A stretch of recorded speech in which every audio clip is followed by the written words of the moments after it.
Vote লাগবে না, রাতের ভোটের সরকার, উন্নয়নের গণতন্ত্র। ভোট লাগবে না, আমি আর দামি মার্কা নির্বাচন, উন্নয়নের গণতন্ত্র। দেশের দক্ষিণ জনপদের জনগণকে বলেছিল, আমি তোমাদেরকে পদ্মা ব্রিজ বানিয়ে দিছি, এটাই তোমাদের গণতন্ত্র। ঢাকার মানুষকে বলেছিল, আমি তোমাদেরকে মেট্রো রেল বানিয়ে দিয়েছি, এটাই তোমাদের গণতন্ত্র। আমি তোমাদেরকে এক্সপ্রেসওয়ে, হাইওয়ে বানিয়ে দিয়েছি, আমি তোমাদেরকে ফ্লাইওভার বানিয়ে দিয়েছি, এগুলোর নামই গণতন্ত্র। ভোট দেওয়ার নাম গণতন্ত্র না। আমার কেন যেন ভয় হচ্ছে, শেখ হাসিনার কাঁধের উপর থেকে সেই ভূত নেমে নতুন করে আবার বিএনপিকে আসর করার চেষ্টা করতেছে। যদি বিএনপিকে সেই ভূতে ধরে, তাহলে মনে রাখবেন বিএনপির পরিণামও খুব ভালো হওয়ার কোনো সুযোগ নাই। আপনারা ফ্যামিলি কার্ড দিচ্ছেন, ভালো কথা। আমার দেশের নারী সমাজ, আমার প্রান্তিক অঞ্চলের মায়েরা বোনেরা ফ্যামিলি কার্ডের মাধ্যমে তারা যদি স্বাবলম্বী হয়, তারা যদি একটু হাতে নগদ অর্থ পায়, সংসার পরিচালনা করতে পারে, আমরা এটাকে অ্যাপ্রিসিয়েট করি, ধন্যবাদ জানাই। দেশের তৃণমূলের অর্থনীতির সচল হবে, ধন্যবাদ জানাই। কৃষক কার্ড দিবেন, দেশের কৃষিকাজ, কৃষি ক্ষেত্র শক্তিশালী হবে, ধন্যবাদ জানাই। প্রধানমন্ত্রী নতুন করে বলছে আবার গ্যাসের কার্ড দিবেন, বিদ্যুতের কার্ড দিবেন, তেলের কার্ড দিবেন। কেন জানি মনে হয় কার্ডের সরকার হয়ে যাচ্ছে এটা। আচ্ছা হোক কার্ডের সরকার, সেটাতেও আমাদের কোনো আপত্তি নাই।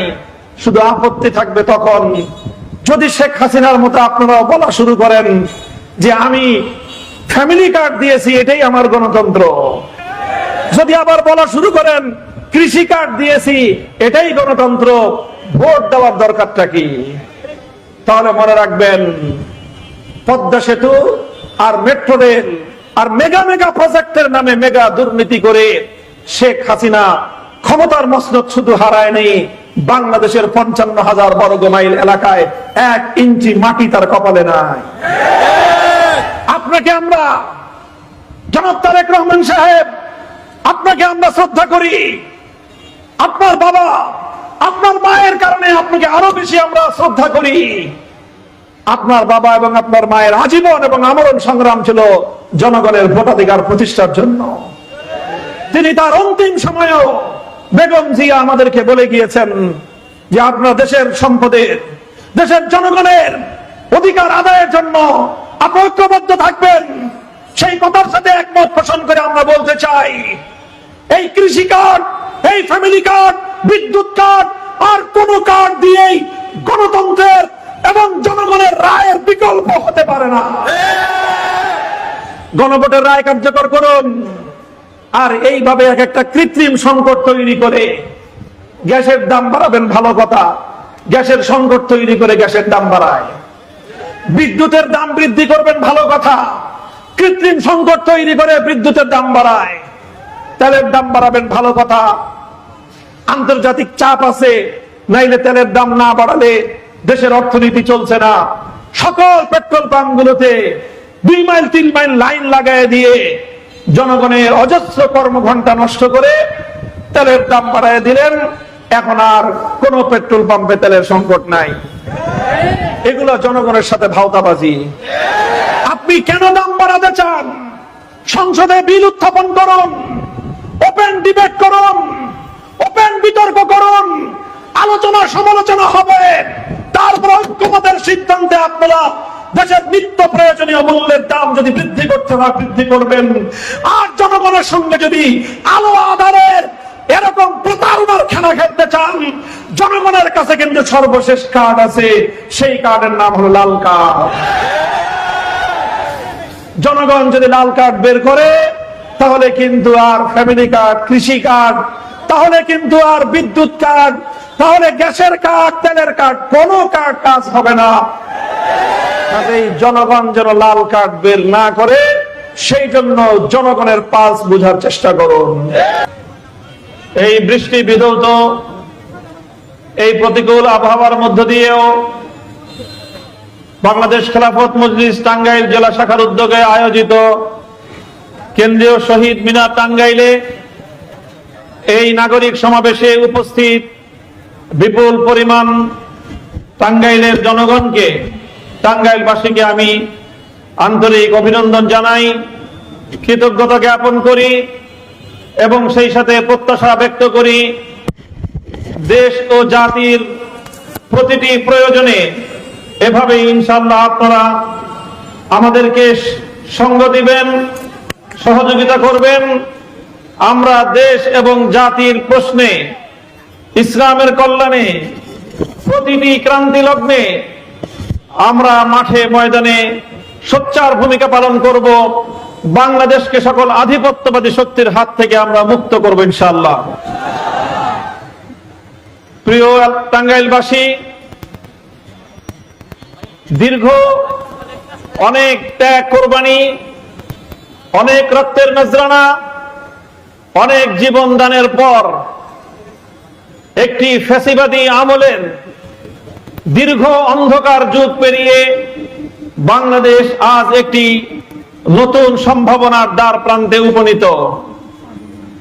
এই সময় আমরা চাই আমাদের দেশে 24 জুলাই বিপ্লব পরবর্তী যে রাজনৈতিক শক্তিগুলো রয়েছে, আমরা সকলে ঐক্যবদ্ধভাবে আগামীর বাংলাদেশকে আমরা গড়ে তুলতে চাই।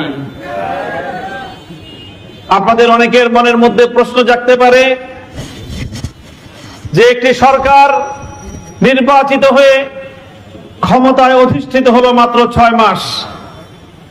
এই 6 মাস যেতে না যেতেই আমরা বিরোধী দলের পক্ষ থেকে এই সরকারের নানা বিষয়ে সমালোচনা করছি এবং নানা বিষয়ে আমরা বিরুদ্ধাচরণ করছি। এটা নিয়ে অনেক মানুষের মধ্যে প্রশ্ন থাকতে পারে, কৌতূহল থাকতে পারে। সেজন্য আমরা আমাদের অবস্থান পরিষ্কার করছি।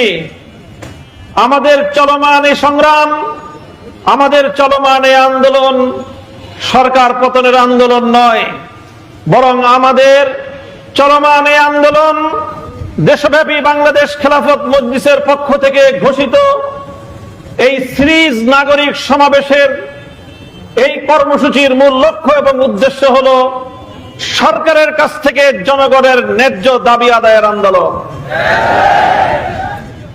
আমরা লক্ষ্য করেছি একটি ফ্যাসিবাদী সরকার, যারা কখনো বিনা ভোটের সরকার কায়েম করেছিল, কখনো রাতের ভোটের সরকার প্রতিষ্ঠিত করেছিল, কখনো আমি আর ডামি মার্কা নির্বাচনের মাধ্যমে বাংলাদেশের জনগণের কাছ থেকে তাদের ভোটের অধিকার কেড়ে নিয়েছিল।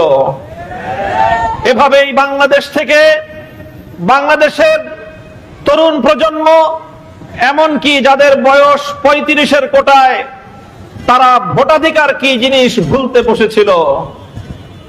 মানুষের কাছ থেকে তাদের ভোটাধিকার কেড়ে নিয়ে এই ফ্যাসিবাদী সরকার ক্ষান্ত হয়নি, গোটা বাংলাদেশটাকে একটা বদ্ধভূমিতে পরিণত করেছিল।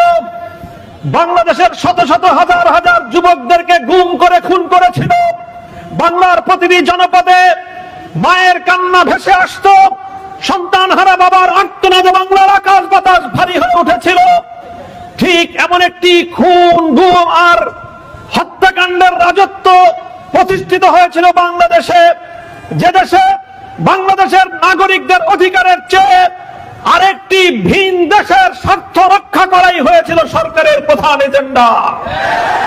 যে দেশের সরকারের প্রধানমন্ত্রীকে বিশ্ব দরবারে একটি স্বাধীন সার্বভৌম দেশের প্রধানমন্ত্রী নয়, বরং অন্য আরেকটি দেশের মুখ্যমন্ত্রী হিসেবে ভূমিকা পালন করতে বাংলাদেশের মানুষ দেখেছে। তখন দেশের মানুষ নিজেদের অধিকার আদায়ের জন্য, দেশটাকে আধিপত্যবাদী শক্তির হাত থেকে রক্ষা করার জন্য, বাংলাদেশের মানুষের দীর্ঘদিনের ভোটের অধিকার, সম্মান এবং মর্যাদা পুনরুদ্ধার করার জন্য বাংলাদেশের মানুষ একের পর এক সংগ্রাম করে গিয়েছে। এই সংগ্রামের ভিত তৈরি হয়েছিল 2013 সালের শাপলা চত্বরে। হেফাজতে ইসলাম বাংলাদেশের সিংহ শার্দুলেরা, নবী প্রেমিক তাওহীদি জনতা বুকের তাজা রক্ত দিয়ে ঢাকার রাজপথে শাপলা চত্বরে বিপ্লবের ভিত তারা তৈরি করেছিল। সেই বিপ্লবের ভিতের উপর দাঁড়িয়ে একের পর এক সংগ্রাম হয়েছে। 2014-15 সালে বিরোধী দলীয় আন্দোলন, 2021 সালে মোদী বিরোধী আন্দোলন, আর সর্বশেষ 2024 সালে ছাত্র জনতার বৈষম্য বিরোধী আন্দোলন। এই আন্দোলনগুলোর মধ্য দিয়ে একটার পরে একটা ধাপ পেরিয়ে অবশেষে বাংলাদেশের পূর্ব দিগন্তে 36শে জুলাই, 24 জুলাই বিপ্লবের সাফল্যের লাল সূর্য উদিত হয়েছিল। 24 জুলাই বিপ্লবের, 36শে জুলাইয়ের উদিত স্বাধীনতার সেই সূর্যকে বাংলার আকাশে সংরক্ষণ করাই আমাদের বর্তমান আন্দোলনের একমাত্র লক্ষ্য। আমরা মনে করি, আমরা যদি আমাদের দায়িত্ব পালন করতে ব্যর্থ হই, আমরা যদি 24 জুলাই বিপ্লবের চেতনাকে রক্ষা করতে ব্যর্থ হই, আমরা যদি গণভোটের রায় কার্যকর করতে ব্যর্থ হই, বাংলাদেশের মানুষের আদালতে শুধুমাত্র বর্তমান সরকার বিএনপি নয়, বরং আমরা বাংলাদেশের প্রতিটি রাজনৈতিক দল আগামী দিনে দায়ী হয়ে থাকব। আমি জানি না সরকার দল বিএনপি কি করবে। আমরা এখনো আশা করি, আমরা এখনো আশাবাদী, শহীদ প্রেসিডেন্ট জিয়াউর রহমানের প্রতিষ্ঠিত দল দেশনেত্রী বেগম খালেদা জিয়ার নেতৃত্বে অগ্রসর হওয়া বাংলাদেশ জাতীয়তাবাদী দল বাংলাদেশের জনগণের গণরায়ের সঙ্গে বিশ্বাসঘাতকতা এবং গাদ্দারি করবে, সেটা আমরা বিশ্বাস করতে চাই না। তাই আমরা বলতে চাই, এই যে গণভোট হয়ে গেল, গণভোট একদিনে হয়নি, একদিনে গণভোটের পর্যায়ে আসেনি। ফ্যাসিবাদের পতনের পর অন্তর্বর্তীকালীন সরকার প্রধান 3 এজেন্ডা নিয়ে কার্যক্রম শুরু করেছিল: বিচার, সংস্কার এবং একটি স্বচ্ছ নির্বাচন। 3 এজেন্ডা নিয়ে ডক্টর ইউনূসের নেতৃত্বে অন্তর্বর্তীকালীন সরকার কার্যক্রম শুরু করেছিল। আমরা প্রথম দিন থেকেই ইউনূস সরকারকে বলেছিলাম, বিচারের একটা দৃশ্যমান অগ্রগতি দিতে হবে। আমরা বলেছিলাম, 72-এর বাংলাদেশ বিরোধী মুক্তিযুদ্ধের চেতনা পরিপন্থী ভারতীয় আধিপত্যবাদের রাজনৈতিক বন্দোবস্ত বাতিল করে 24 জুলাইয়ের ভিত্তিতে 47, 71 এবং 24-এর নতুন বাংলাদেশ গড়বার জন্য একটি নতুন রাজনৈতিক বন্দোবস্ত প্রতিষ্ঠা করতে হবে এবং সাংবিধানিক সংস্কার করতে হবে। আর এরপরে বলেছিলাম, বিচার দৃশ্যমান করার পর এবং সাংবিধানিক সংস্কার নিশ্চিত করার পর নির্বাচন অনুষ্ঠিত হতে হবে। আমাদের এই সম্মিলিত দাবির প্রেক্ষিতে অন্তর্বর্তীকালীন সরকার ন্যাশনাল কনসেনসাস কমিশন গঠন করলো। জাতীয় ঐক্যমত্য কমিশনের মাধ্যমে 33টি রাজনৈতিক দল দীর্ঘ 9 মাস 83টি অধিবেশনে দীর্ঘ আলোচনার মাধ্যমে একটি ঐক্যমতের জুলাই সনদ বাস্তবায়ন করলো। দুর্ভাগ্যজনকভাবে জুলাই সনদের মধ্যে রাষ্ট্রের সংস্কারের জন্য এবং নতুন রাজনৈতিক বন্দোবস্ত, নতুন একটি সংবিধানের ভিত রচনা করার জন্য মৌলিক যে সকল সংস্কার প্রস্তাবগুলো আনা হলো, তার 13টি প্রস্তাবের মধ্যে 10টি প্রস্তাবের সাথেই আমাদের প্রিয় বিএনপি দ্বিমত পোষণ করে প্রকারান্তরে তারা সংস্কারের বিপক্ষে অবস্থান গ্রহণ করলো। সকল রাজনৈতিক দল একদিকে, শুধু বিএনপি একা আরেকদিকে। এভাবে জুলাই সনদ প্রণীত হলো। এরপরে জুলাই সনদ প্রণীত হওয়ার পর যখন গুরুত্বপূর্ণ বিষয়গুলোতে বিএনপির সাথে অন্যান্য রাজনৈতিক দলগুলো একমত হতে পারলো না, জামায়াতে ইসলাম একমত হতে পারলো না, জাতীয় নাগরিক কমিটি এনসিপি একমত হতে পারলো না, বাংলাদেশ খেলাফত মজলিস একমত হতে পারলো না, ইসলামী আন্দোলন বাংলাদেশ একমত হতে পারলো না, বাংলাদেশের প্রায় মূলধারার প্রতিটি রাজনৈতিক দলের সাথে বিএনপির জুলাই সনদের মৌলিক ধারাগুলো নিয়ে দ্বিমত থেকে গেল। তখন প্রশ্ন আসলো, এই দ্বিমতের অবসান কিভাবে হবে, এই দ্বিমত কিভাবে ঘুচবে? তখন আমরা একমত হলাম, বিএনপি সহ আলোচনার টেবিলে বসে সিদ্ধান্ত গ্রহণ করলাম, চূড়ান্ত সিদ্ধান্ত দেবে জনগণ। জনগণের কাছে যাওয়া হবে রেফারেন্ডাম অনুষ্ঠিত হওয়ার ব্যাপারে, গণভোট অনুষ্ঠিত হওয়ার ব্যাপারে। বিএনপির আজকের মুখপাত্র জনাব সালাউদ্দিন সাহেব প্রস্তাব করলেন গণভোট হোক, জনগণ যেই ম্যান্ডেট দিবে সেটাই কার্যকর হবে। আমরা চ্যালেঞ্জ গ্রহণ করলাম, ঠিক আছে আসুন গণভোটে। গণভোটের দাবি বাস্তব, গণভোটের দাবি মেনে নেওয়া হলো। বিএনপি একমত হলো, গণভোটের জন্য ব্যালট পেপার তৈরি করা হলো। সেই ব্যালটের মধ্যে বিএনপি যেই সকল পয়েন্টগুলোতে অন্যান্য রাজনৈতিক দলের সাথে দ্বিমত পোষণ করত, প্রতিটি পয়েন্টকে উল্লেখ করে 4টি প্রশ্নের মাধ্যমে জনগণের কাছ থেকে হ্যাঁ অথবা না ভোট চাওয়া হয়েছিল। আপনারা জানেন বাংলাদেশে বিগত 12ই ফেব্রুয়ারি যে নির্বাচন হয়েছে সেটি শুধুমাত্র সংসদ নির্বাচন ছিল না, সেটি ছিল একসাথে সংসদ নির্বাচন, সঙ্গে ছিল গণভোট রেফারেন্ডামের নির্বাচন। সেই নির্বাচনে একই দিনে একই নির্বাচন কমিশনের তফসিলে একই সরকারের অধীনে 2টি আলাদা আলাদা ব্যালট পেপারে একই ভোট কেন্দ্রে গোটা বাংলাদেশ ব্যাপী ভোট হলো। একটা ভোটে সংসদ নির্বাচনে 50%-এর কিছু মানুষ, বেশি মানুষ ভোট দিল ধানের শীষ সহ বিএনপি এবং তার মিত্রদেরকে। তারা সংখ্যাগরিষ্ঠতা পেয়ে 2 শতাধিক অধিক আসন কেড়ে নিয়ে ইঞ্জিনিয়ারিং এর মাধ্যমে সুপরিকল্পিতভাবে 2/3 মেজরিটি তারা বেছে নিয়েছে। বিগত অন্তর্বর্তীকালীন সরকারের রেজওয়ানা চৌধুরীদের মতো ষড়যন্ত্রকারীরা ষড়যন্ত্র করে তারা 2/3 মেজরিটি বিএনপিকে দিয়েছে। আমরা দেশের স্বার্থে সব মেনে নিয়েছি। আমার ভোটের আমার আসন থেকে পরিকল্পিতভাবে পরাজিত করে আমাদেরকে সংসদে সত্য কথাগুলো উচ্চারণ করার পথ রুদ্ধ করে দেওয়া হয়েছে। আমরা মেনে নিয়েছি দেশের স্বার্থে, আমরা মেনে নিয়েছি জনগণের স্বার্থে। এরপরেও কথা থেকে যায়, তারা 50% ভোট পেয়ে সরকার গঠন করলো, অথচ প্রায় 70% মানুষ গণভোটে ব্যালটের পক্ষে ভোট প্রদান করলো। এভাবে একদিকে 50%, আরেকদিকে 70% মানুষের ভোট আসলো হায়ের পক্ষে। যখন বিজয়ী সংসদ সদস্যদেরকে শপথ পড়ানোর জন্য আহ্বান করা হলো, তখন আমাদের সকলকে হতবাক করে দিয়ে বিএনপি এবং তার দলীয় সংসদ সদস্যরা শুধুমাত্র সংসদ সদস্যের শপথ গ্রহণ করলো, আর 70% মানুষের গণভোটের প্রতি বৃদ্ধাঙ্গুলি প্রদর্শন করে তারা সেই গণভোটের শপথ গ্রহণ করতে অস্বীকৃতি জ্ঞাপন করলো।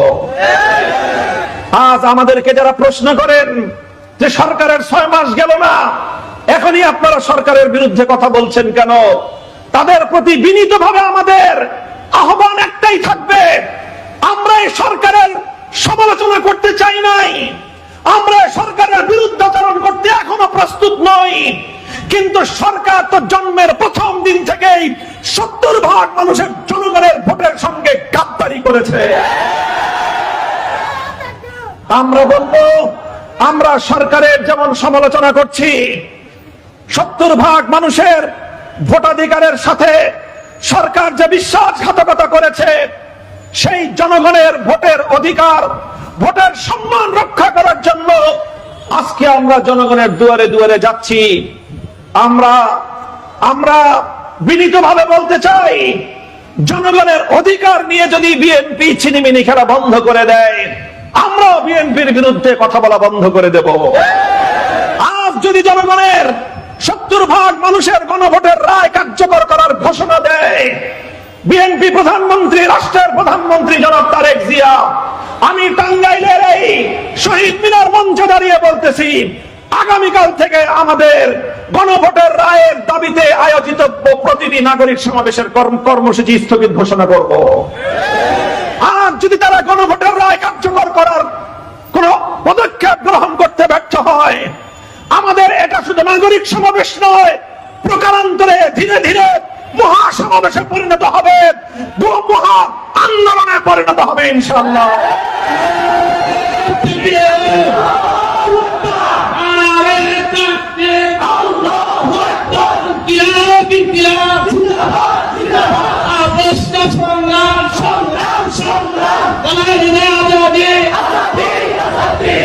সংগ্রামী সাথী ও বন্ধুগণ, আমরা পরিষ্কার বলছি, আমরা বর্তমান সরকারকে পতনের জন্য আন্দোলনে নামি নাই, বরং আমরা মনে করি অনেক কষ্টের পর, অনেক রক্ত দেওয়ার পর, অনেক জীবনের বিনিময়ে বাংলাদেশে আজ জনগণের যেই শাসন প্রতিষ্ঠিত হয়েছে, যেভাবেই হোক জনগণের ম্যান্ডেট নিয়ে বর্তমান সরকার ক্ষমতায় অধিষ্ঠিত হয়েছে, আমরা চাই এই সরকার 5 বছর ক্ষমতায় টিকে থাকুক। আমরা নতুন করে বাংলাদেশে অস্থিতিশীলতা সৃষ্টি হোক সেটা কোনোভাবেই চাই না। বাংলাদেশে আবার নতুন করে কোন আধিপত্যবাদী শক্তি অন্য দেশ থেকে বাংলাদেশের জনগণের ভাগ্য নির্ধারণ করে দিকে আমরা চাই না। আর এজন্যই সরকারের সাহসী প্রতিটি পদক্ষেপকে আমরা প্রশংসা করেছি, সমর্থন জানাচ্ছি। প্রয়োজনে সরকারের সহযোগিতায় রাজপথে আমরা মাঠে নামতেও প্রস্তুত রয়েছি। আমরা দেখেছি আমাদের বাংলাদেশের শত শত মানুষের খুনি, শাপলা চত্বরের খুনি, 24 জুলাই বিপ্লবের সময় আমার সোনার সন্তানদেরকে একের পর এক গুলি করে নির্মমভাবে হত্যাকারী ইতিহাসের বর্বরতম জঘন্য ফ্যাসিবাদী ফেরাউনি শেখ হাসিনা যখন বাংলাদেশের আদালত কর্তৃক খুনি ঘোষিত হয়ে মৃত্যুদণ্ডের রায় যার বিরুদ্ধে ঘোষণা হয়েছে, যার বিরুদ্ধে আজকে মৃত্যুদণ্ডের পরোয়ানা ঝুলছে, আমার দেশের আদালতের দৃষ্টিতে এক খুনি আসামিকে অন্য আরেকটি দেশ পুত্রবধূর মতো আচরণ করছে, বধূর মতো তাকে আরামে আয়েশে রেখেছে। আমরা সেটা নিয়েও উচ্চবাচ্য করছিলাম না। সাম্প্রতিক আমরা দেখেছি তাকে বাংলাদেশের মধ্যে আবার নতুন করে রাজনৈতিক অস্থিতিশীলতা সৃষ্টি করবার জন্য দিল্লির ক্ষমতার পক্ষ থেকে নতুন করে আবার তাকে প্রশ্রয় দিয়ে বাংলাদেশের রাজনীতিতে প্রতিষ্ঠিত করার ষড়যন্ত্র শুরু হয়েছে। একটি দেশের পলাতক খুনি, একটি দেশের আদালতের মৃত্যুদণ্ডপ্রাপ্ত আসামিকে আরেকটি রাষ্ট্রের পক্ষ থেকে ওপেন রাজনৈতিক প্রোগ্রাম করার, প্রেস কনফারেন্স করার সুযোগ দেয়া হয়। এটি রাজনৈতিক এবং কূটনৈতিক শিষ্টাচারের চরম লঙ্ঘন বলে আমরা মনে করি। দিল্লির প্রতি আমাদের বার্তা হলো এই, আপনারা আপনাদের এই ভুল কূটনীতির পথ থেকে ফিরে আসুন। আপনারা বিগত ফ্যাসিবাদী 15 বছরের আমলে বাংলাদেশকে মূল্য দেন নাই, আপনারা বাংলাদেশের জনগণকে 2 পয়সার দাম দেন নাই। বাংলাদেশ এবং বাংলাদেশের জনগণকে উপেক্ষা করে আওয়ামী লীগ আর শেখ হাসিনার সাথে আপনারা সম্পর্ক গড়ে তুলেছেন। আমরা মাইন্ড করেছি, আমরা মাইন্ড করেছি। আমরা আমাদের প্রতিবেশী দেশ হিসেবে ভারতকে আমরা আহ্বান জানাতে চাই, প্রতিবেশী দেশ হিসেবে প্রতিবেশী দেশ সুলভ আচরণ করুন। আমার বাংলাদেশের স্বাধীনতা সার্বভৌমত্বকে সম্মান দেখান। আমার দেশের ফেরারি পলাতক খুনি আসামিকে আমার বাংলাদেশের আদালতের হাতে হস্তান্তর করুন। তা না করে আপনারা বাংলাদেশে অস্থিতিশীলতা সৃষ্টি করার জন্য আমার দেশের পলাতক খুনিকে দিয়ে প্রেস কনফারেন্স করাবেন, আর উপর দিয়ে আমার প্রধানমন্ত্রীকে আপনার দেশে আমন্ত্রণ জানাবেন। আমরা বাংলাদেশ সরকারের ভারতের প্রতি তাদের এই শিষ্টাচার বর্জিত আচরণের প্রতিবাদ জানানোর জন্য আমরা ধন্যবাদ জানাই। এবং আমরা বলি, প্রধানমন্ত্রী ভারত সফর নিয়ে যে শক্ত অবস্থান গ্রহণ করেছে, যতদিন পর্যন্ত ভারত তার ভুল কূটনীতি থেকে ফিরে না আসবে, ততক্ষণ পর্যন্ত স্বাধীন সার্বভৌম বাংলাদেশের আত্মমর্যাদা সম্পন্ন প্রধানমন্ত্রী দিল্লি সফর করতে পারে না।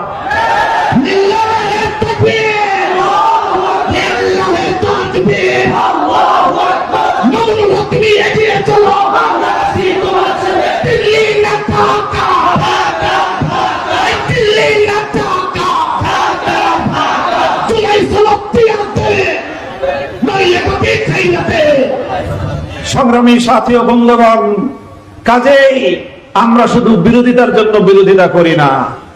সরকার ভালো পদক্ষেপ নিবে, দেশের জনগণের পক্ষে পদক্ষেপ নিবে, দেশের স্বাধীনতা সার্বভৌমত্বের পক্ষে যদি সরকার পদক্ষেপ গ্রহণ করে, আমার সীমান্তকে নিরাপদ করার জন্য সরকার যদি পদক্ষেপ গ্রহণ করে, আমার সীমান্তের কাঁটাতারে আর কোনো ফেলানি যেন ঝুলে না থাকে, সরকারের সেই প্রতিটি পদক্ষেপকে আমরা কাঁধে কাঁধ মিলিয়ে হাতে হাত রেখে বাংলাদেশের 18 কোটি জনগণ ঐক্যবদ্ধভাবে আমরা আধিপত্যবাদের বিরুদ্ধে মোকাবেলা করার জন্য প্রস্তুত আছি। সেই সাথে আমরা সরকারকে বলতে চাই, আমাদের মধ্যে বিরোধের যেই জায়গাগুলো আছে সেগুলো সমাধান করে নিন, জাতীয় ঐক্য প্রতিষ্ঠা করুন।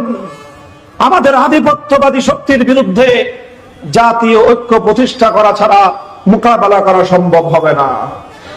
একদিকে সীমান্তের প্রায় 90% জায়গা দিয়ে ভারতের আধিপত্যবাদ, আরেকদিকে আমাদের আরেক প্রতিবেশী মিয়ানমার বারবার 8 বছরের পর বছর ধরে তার বৈধ নাগরিক প্রায় 15 লাখেরও বেশি রোহিঙ্গা জনগোষ্ঠীকে তাদের জনবসতি থেকে উচ্ছেদ করে বাংলাদেশের দিকে পুশিন করে দিয়েছে, যেটা আজকে বাংলাদেশের জন্য একটা বিরাট বোঝা হয়ে দাঁড়িয়েছে। আর গত কয়েকদিন আগে আমরা দেখলাম মায়ানমার সরকার তারা 3 লাখের মতো রোহিঙ্গা নাকি বাংলাদেশে আছে, এটা স্বীকার করেছে। আমরা তীব্র নিন্দা জানাই রোহিঙ্গা সরকার, মায়ানমার সরকারের এই চরম মিথ্যাচারের তীব্র প্রতিবাদ জানায় বাংলাদেশ খেলাফত মজলিস। জাতিসংঘের নিরপেক্ষ পরিসংখ্যানে রোহিঙ্গাদের প্রকৃত সংখ্যা রয়েছে, সেই আলোকে রোহিঙ্গাদেরকে তাদের পিতৃভূমিতে, তাদের জন্মভূমিতে, তাদের আবাস ভূমিতে যথাযথভাবে আবার পুনর্বাসনের জন্য মায়ানমারকে পদক্ষেপ গ্রহণ করতে হবে।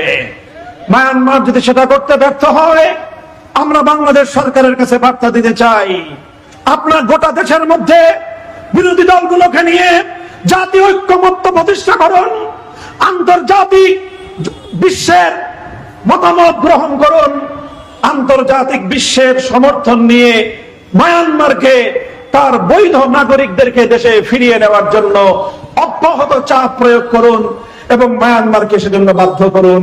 আমরা আপনাকে সেজন্য সহযোগিতা করব। ঐক্যবদ্ধ প্রতিষ্ঠায় সব ধরনের ছাড় দেওয়ার জন্য আমরা প্রস্তুত রয়েছি। আমি আমার আখেরি কথা বলতে চাই, আজ বর্তমান বিএনপির সাথে অনেক জায়গায় আমাদের ঐক্যমতের প্রশ্ন রয়েছে, আমরা একমত হয়ে কাজ করছি, কিন্তু আমাদের দ্বিমতের জায়গাটা, বিরোধের জায়গাটা সমাধান করা বিএনপির দায়িত্ব, সরকারের দায়িত্ব। কারণ এই বিরোধ আমরা তৈরি করিনি, এই বিরোধ সরকার তৈরি করেছে। বিরোধটা কোথায়? সরকার চায় সংবিধান সংশোধন করতে, আর আমরা বলেছি সংবিধান সংশোধন নয়, সংবিধান সংস্কার করতে হবে। বলবেন সংবিধান সংশোধন আর সংস্কারের মধ্যে পার্থক্য কি? আমরা আমাদের বক্তব্যগুলো লিখিত আকারে জাতির সামনে উপস্থাপন করেছি। বাংলাদেশ খেলাফত মজলিসের সকল নেতা কর্মীদের প্রতি আমাদের আহ্বান থাকবে, শুধু বক্তব্য নয়, জুলাই কেন আমাদের লড়াই বইটি সংগ্রহ করে আপনারা পড়বেন এবং সংশোধন আর সংস্কারের মধ্যে কি তফাৎ, বর্তমান সরকারের সাথে আমাদের বিরোধের মূল পয়েন্টটা কোথায় সেটা ভালো করে উপলব্ধি করবেন। উপলব্ধি করে দেশের জনগণকে সোচ্চার করবেন, সচেতন করবেন। কারণ বিএনপি যেটা বলছে সেটা হলো সংসদ নির্বাচন বৈধ আর গণভোট নাকি অবৈধ। একই দিনে একই মায়ের গর্ভ থেকে 2টা সন্তান জন্ম নিল, একটা যদি হালাল জাদা হয় আর একটা কেমনে হারাম জাদা হয়? আর ওইটাই যদি হারাম জাদা হবে তাহলে এটা কেমনে হালাল জাদা হয়? যদি এক সন্তান অবৈধ হয় আরেক সন্তান অবৈধ হবে। গণভোট যদি অবৈধ হয়, সংসদ নির্বাচনেরও বৈধতার কোনো সুযোগ না। কাজেই হিসাব করে রাজনীতির পদক্ষেপ নেন, না হলে মনে রাখবেন 70% মানুষের এই ভোট, 70% জনগণের এই ভোটাধিকারের প্রতি আপনারা যদি এভাবেই অব্যাহতভাবে উপেক্ষা করতে থাকেন, তাহলে অদূর ভবিষ্যতে এমন একটা পরিস্থিতি হতে পারে আপনাদের জনপ্রিয়তায় ধস নামবে। মনে রাখেন, বাংলাদেশের ইতিহাস বলে একটা কথা আছে। 1970 সালে বাংলাদেশের মানুষ ভোট দিয়েছিল একটা দলকে, কিন্তু তৎকালীন ক্ষমতাসীন, তৎকালীন ক্ষমতার মসনদে অধিষ্ঠিত পশ্চিম পাকিস্তানি স্বৈর শাসক গোষ্ঠী বাংলার জনগণের ভোটাধিকারকে মেনে নিতে প্রস্তুত হয় নাই। তারা জনগণের নির্বাচিত সরকারের হাতে ক্ষমতা হস্তান্তর করে নাই। পরিণাম কতটা ভয়াবহ ছিল পশ্চিম পাকিস্তানের শাসক গোষ্ঠীকে জিজ্ঞাসা করে দেখুন। জনগণের ভোটাধিকারকে না মানার কারণেই ৭১-এর মুক্তিযুদ্ধ হয়েছিল। ৭১-এর মুক্তিযুদ্ধ হয়েছিল বাংলাদেশের জনগণের গণরায় বাস্তবায়ন করার উদ্দেশ্যে। কাজে আজ সেই বাংলাদেশে, যেই বাংলাদেশে শহীদ প্রেসিডেন্ট জিয়াউর রহমান ক্ষমতার মসনদ পাকাপোক্ত করেছিলেন একটি গণভোটের মাধ্যমে, একটি রেফারেন্ডামের মাধ্যমে, আমি সেই বিএনপির কাছে প্রশ্ন করতে চাই, অন্য কেউ গণভোটের বিরুদ্ধাচরণ করলেও শহীদ জিয়ার দলের পক্ষে অন্তত গণভোটের বিরোধিতা মানায় না। যদি আপনারা গণভোটের বৈধতা নিয়ে প্রশ্ন তোলেন, আপনার দলের জন্ম নিয়ে কিন্তু মানুষ প্রশ্ন তুলবে। কাজেই গণভোটের রায়কে সম্মান দেখান। শেখ হাসিনা সে একটা কৌশল নিয়েছিল, নতুন এক স্লোগান শুরু করেছিল, বলেছিল উন্নয়নের গণতন্ত্র। মনে আছে আপনাদের? শেখ হাসিনা বলতো গণতন্ত্র মানেই হলো উন্নয়ন, জনগণের ভোট লাগবে না, বিনা ভোটের সরকার, উন্নয়নের নাম গণতন্ত্র। ভোট লাগবে না, রাতের ভোটের সরকার, উন্নয়নের গণতন্ত্র। ভোট লাগবে না, আমি আর ডামি মার্কা নির্বাচন, উন্নয়নের গণতন্ত্র। দেশের দক্ষিণ জনপদের জনগণকে বলেছিল আমি তোমাদেরকে পদ্মা ব্রিজ বানায় দিছি, এটাই তোমাদের গণতন্ত্র। ঢাকার মানুষকে বলেছিল আমি তোমাদেরকে মেট্রো রেল বানিয়ে দিয়েছি, এটাই তোমাদের গণতন্ত্র। আমি তোমাদেরকে এক্সপ্রেসওয়ে, হাইওয়ে বানিয়ে দিয়েছি, আমি তোমাদেরকে ফ্লাইওভার বানিয়ে দিয়েছি, এগুলোর নামই গণতন্ত্র। ভোট দেওয়ার নাম গণতন্ত্র না। আমার কেন যেন ভয় হচ্ছে শেখ হাসিনার কাঁধের উপর থেকে সেই ভূত নেমে নতুন করে আবার বিএনপিকে আসর করার চেষ্টা করতেছে। যদি বিএনপিকে সেই ভূতে ধরে, তাহলে মনে রাখবেন বিএনপির পরিণামও খুব ভালো হওয়ার কোনো সুযোগ নাই। আপনারা ফ্যামিলি কার্ড দিচ্ছেন, ভালো কথা। আমার দেশের নারী সমাজ, আমার প্রান্তিক অঞ্চলের মায়েরা বোনেরা ফ্যামিলি কার্ডের মাধ্যমে তারা যদি স্বাবলম্বী হয়, তারা যদি একটু হাতে নগদ অর্থ পায়, সংসার পরিচালনা করতে পারে, আমরা এটাকে অ্যাপ্রিসিয়েট করি, ধন্যবাদ জানাই। দেশের তৃণমূলের অর্থনীতির সচল হবে, ধন্যবাদ জানাই। কৃষক কার্ড দিবেন, দেশের কৃষিকাজ, কৃষি ক্ষেত্র শক্তিশালী হবে, ধন্যবাদ জানাই। প্রধানমন্ত্রী নতুন করে বলছে আবার গ্যাসের কার্ড দিবেন, বিদ্যুতের কার্ড দিবেন, তেলের কার্ড দিবেন। কেন জানি মনে হয় কার্ডের সরকার হয়ে যাচ্ছে এটা। আচ্ছা হোক কার্ডের সরকার, সেটাতেও আমাদের কোনো আপত্তি নাই। শুধু আপত্তি থাকবে তখন যদি শেখ হাসিনার মতো আপনারাও বলা শুরু করেন যে আমি ফ্যামিলি কার্ড দিয়েছি, এটাই আমার গণতন্ত্র। যদি আবার বলা শুরু করেন কৃষি কার্ড দিয়েছি, এটাই গণতন্ত্র, ভোট দেওয়ার দরকারটা কি? তাহলে মনে রাখবেন পদ্মা সেতু আর মেট্রো রেল আর মেগা প্রজেক্টের নামে মেগা দুর্নীতি করে শেখ হাসিনা ক্ষমতার মসনদ শুধু হারায়নি, বাংলাদেশের ৫৫,০০০ বর্গ মাইল এলাকায় ১ ইঞ্চি মাটি তার কপালে নাই। আপনাকে আমরা, জনাব তারেক রহমান সাহেব, আপনাকে আমরা শ্রদ্ধা করি। আপনার বাবা, আপনার মায়ের কারণে আপনাকে আরো বেশি আমরা শ্রদ্ধা করি। আপনার বাবা এবং আপনার মায়ের আজীবন এবং আমরণ সংগ্রাম ছিল জনগণের ভোটাধিকার প্রতিষ্ঠার জন্য।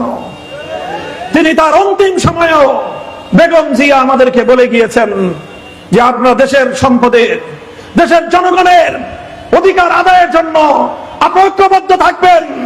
সেই কথার সাথে একমত পোষণ করে আমরা বলতে চাই, এই কৃষি কার্ড, এই ফ্যামিলি কার্ড, বিদ্যুৎ কার্ড আর কোন কার্ড দিয়েই গণতন্ত্রের এবং জনগণের রায়ের বিকল্প হতে পারে না। গণভোটের রায় কার্যকর করুন। আর এইভাবে এক একটা কৃত্রিম সংকট তৈরি করে গ্যাসের দাম বাড়াবেন, ভালো কথা। গ্যাসের সংকট তৈরি করে গ্যাসের দাম বাড়ায়। বিদ্যুতের দাম বৃদ্ধি করবেন, ভালো কথা। কৃত্রিম সংকট তৈরি করে বিদ্যুতের দাম বাড়ায়। তেলের দাম বাড়াবেন, ভালো কথা। আন্তর্জাতিক চাপ আছে, নাইলে তেলের দাম না বাড়ালে দেশের অর্থনীতি চলছে না। সকল পেট্রোল পাম্পগুলোতে 2 মাইল 3 মাইল লাইন লাগায় দিয়ে জনগণের অজস্র কর্মঘণ্টা নষ্ট করে তেলের দাম বাড়ায় দিলেন। এখন আর কোন পেট্রোল পাম্পে তেলের সংকট নাই। এগুলো জনগণের সাথে ভাওতাবাজি। আপনি কেন দাম বাড়াতে চান? সংসদে বিল উত্থাপন করুন, ওপেন ডিবেট করুন, ওপেন বিতর্ক করুন, আলোচনা সমালোচনা হবে। তারপর ঐক্যমতের সিদ্ধান্তে আপনারা দেশের নিত্য প্রয়োজনীয় মূল্যের দাম যদি বৃদ্ধি করতে হয় বৃদ্ধি করবেন। আর জনগণের সঙ্গে যদি আলো আধারের এরকম প্রতারণার খেলা খেলতে চান, জনগণের কাছে কিন্তু সর্বশেষ কার্ড আছে, সেই কার্ডের নাম হলো লাল কার্ড। জনগণ যদি লাল কার্ড বের করে, তাহলে কিন্তু আর ফ্যামিলি কার্ড, কৃষি কার্ড, তাহলে কিন্তু আর বিদ্যুৎ কার্ড, তাহলে গ্যাসের কার্ড, তেলের কার্ড, কোনো কার্ড কাজ হবে না। কাজেই জনগণ যেন লাল কার্ড বের না করে, সেই জন্য জনগণের পালস বোঝার চেষ্টা করুন। সংগ্রামী সাথী ও বন্ধুগণ, আপনাদের এই টাঙ্গাইলের দায়িত্বপ্রাপ্ত মন্ত্রী জনাব সুলতান সালাউদ্দিন টুকু সাহেব এবং তার অগ্রজ জনাব আব্দুস সালাম পিন্টু সাহেব দীর্ঘ আমাদের সংগ্রামের সাথী, কারাগারের দিনের পর দিন আমাদের সহযোদ্ধা।